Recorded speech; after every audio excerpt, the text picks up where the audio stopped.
Hello मेरे प्यारे बच्चों। आई एम सॉरी कि पिछले कई दिनों से मैं आप सबके लिए एक भी कहानी लेकर नहीं आई, क्योंकि मेरी लाइफ में कुछ ऐसा होता चला गया जिससे ना मुझे टाइम मिल पाया और ना ही कहानी सुनाने का मेरा मन हुआ। पर अब ऐसा नहीं होगा। मैंने उस दौरान आप सबको बहुत बहुत मिस किया। आपके प्यार भरे कमेंट्स मुझे एहसास दिला रहे थे कि मुझे फिर से आपको अच्छी अच्छी कहानियाँ सुनानी हैं। तो मैं फिर से आप सबके लिए कहानी लेकर आ गई हूँ। आज ना मैं आपको कोई मॉरल स्टोरी नहीं सुनाऊंगी, बल्कि आज जो स्टोरी मैं लाई हूँ ना, वो एक सच्ची घटना है, एक रियल स्टोरी जो हमें लाइफ का एक बहुत बहुत इम्पॉर्टेंट लेसन या नसीहत देती है।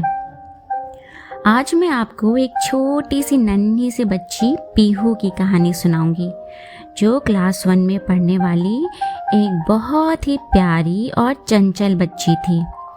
वो जितनी सुंदर थी, उसका दिल भी उतना ही सुंदर था।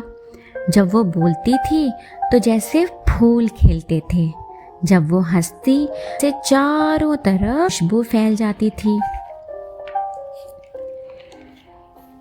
एक बार जब स्कूल में गर्मी की छुट्टियां हुई तो पीहू अपने मम्मी पापा के साथ गांव गई, जहां उसके दादा दादी रहते थे। वो अपने दादा दादी से बहुत प्यार करती थी और उनसे मिलकर तो वो ऐसे खुश हो जाती थी जैसे उसको कोई मनपसंद खिलौना मिल गया हो, और अब तो वो उसको कभी अपने से दूर कब करेगी ही नहीं। उसके दादा दादी भी पीहू को बहुत प्यार करते थे। जब वो उनसे मिलती तो उसे तरह तरह के गिफ्ट्स देते, उसके लिए नए कपड़े लाते, खिलौने, मिठाइयाँ, सब कुछ जो पीहू को पसंद था वो ही घर में आता था। एक शाम पीहू अपने दादा दादी के साथ बैठकर पूजा कर रही थी। दादाजी ने भगवान जी को फल फूल प्रसाद चढ़ाया और दीपक जलाने के लिए माचिस उठाई। उन्होंने दीपक जलाया और माचिस को अपनी जगह पर रखकर फिर पूजा आरती वगैरह किया। पीहू ने देखा कि कैसे माचिस की तीली से आग निकली और कैसे उसके दादाजी ने दीपक जलाया।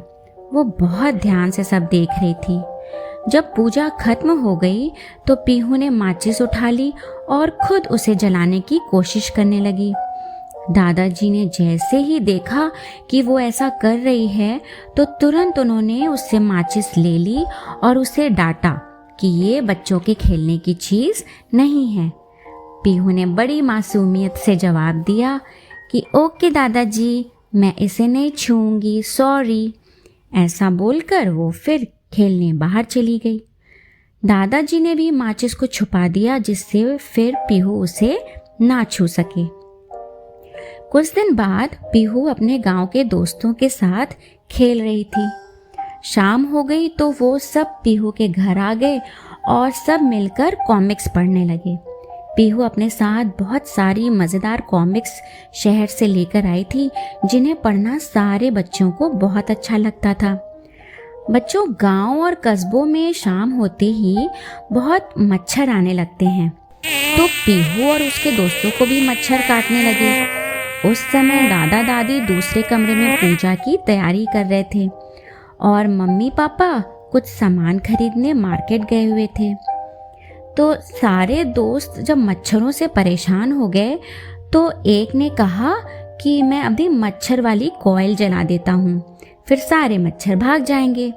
वो दादाजी को बिना बताए पूजा घर से माचिस ले आया और कॉइल को जलाने के लिए माचिस जलाई। पीहू ने जैसे ही देखा कि वो माचिस की तीली जला रहा है तो उसे अपने दादाजी की बात याद आ गई। उसने उसको मना किया, पर वो बोला, डरो मत पीहू, मुझे जलाना आता है। और ये कहकर वो जलती माचिस की तीली से कॉइल जलाने लगा। पर कॉइल नहीं जली और उसे उंगली में गरम लगने लगा, तो उसने वो जलती माचिस की तीली दूर फेंक दी और दुर्भाग्य से वो जलती ही हुई तीली पीहू की कॉमिक्स पर जा गिरी और तुरंत उसकी कॉमिक्स पर तेज आग जलने लगी। बच्चे जब तक कुछ समझ पाते, आग तेज हो गई और खिड़की पर लगे पर्दों में भी आग लग गई। बच्चे तेजी से चिल्लाते हुए घर के बाहर भागे। उनके चिल्लाने की आवाज़ से दादा दादी वहां आ गए और उन्होंने देखा कि आग के पास खड़ी पीहू रो रही है। वो जल्दी से उसके पास गए और दादाजी ने तुरंत उसे गोद में उठाया। उसे लेकर वो दोनों घर के बाहर आ गए। अब तक आग काफ़ी तेज़ हो चुकी थी। आस पड़ोस के लोगों ने आग बुझाने की कोशिश की और काफ़ी देर की मेहनत के बाद वो आग पर काबू पा सके। नहीं तो सिर्फ दादाजी का ही मकान नहीं बल्कि पड़ोस के मकान भी उस आग में स्वाहा हो जाते। पीहू को भी हाथ में थोड़ा सा जल गया था तो उसे तुरंत वो अस्पताल लेकर गए। वो तो उसे ज़्यादा लगी नहीं, वरना वहाँ पर किसी की जान भी जा सकती थी। इस पूरे अग्निकांड से पीहू बहुत, और अब तो वो हमेशा ही आग से दूर ही रहती है। बच्चों, ये कहानी कोई बनावटी कहानी नहीं है बल्कि एक सच्ची घटना है और ये किसी के साथ भी हो सकता है। उस बच्चे ने पीहू के मना करने के बाद भी माचिस जलाई और सावधानी नहीं रखी। देखते ही देखते सब कुछ आग ने खत्म कर दिया। मैंने आज आपको ये कहानी इसलिए सुनाई जिससे आप सब भी इस बात को याद रखें कि आग या किसी भी जलती हुई चीज़ से आपको दूर। हमारे घर में कई ऐसी चीज़ें होती हैं जिनसे हम अपनी जान, अपने परिवार की जान और अपने घर को खतरे में डाल सकते हैं। जलती हुई माचिस, मोमबत्ती, दिया, गैस, अगरबत्ती, धूप बत्ती, पानी, इलेक्ट्रिक स्विचेस, इलेक्ट्रिकल अप्लायंसेस, चाकू, ब्लेड, सीजर्स, यहाँ तक कि दवाइयाँ, ये भी कुछ ऐसी चीज़ें हैं जिनसे आप सबको दूरी बनाकर रखनी है। बिना किसी बड़े के आप सबको इन चीज़ों को नहीं छूना है। बड़ों की प्रेजेंस में भी इनसे खिलवाड़ बिल्कुल भी नहीं करना, नहीं तो कब ये खेल एक दुर्घटना में बदल जाएगा आपको पता भी नहीं चलेगा। इसलिए मेरी इस बात को आप लोग हमेशा याद रखिएगा। ओके बच्चों, मैं अगली बार फिर आप सबके लिए एक अच्छी आपकी मनपसंद वाली कहानी लेकर आऊँगी। तब तक के लिए बाय बाय।